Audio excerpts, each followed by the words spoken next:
अस्सलामुअलैकुम नाजरीन, आप देख रहे हैं सोच टीवी HD। मैं हूं आपकी होस्ट राबिया चौधरी। आपको ब्रेकिंग न्यूज से अपडेट करती चलूं।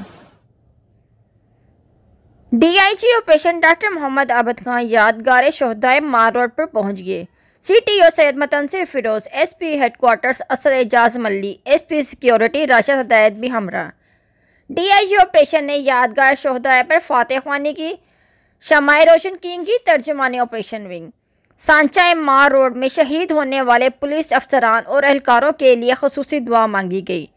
महकमा पुलिस की तारीख शहदाए से भरी पड़ी है। DIG operation doctor Abad Khan, police के शहदाए हमारा फ़ख्र हैं। DIG ऑपरेशन शहदाए ने अवाम का मुस्तकबिल महफूज बनाने के लिए जानों की कुर्बानियाँ दी।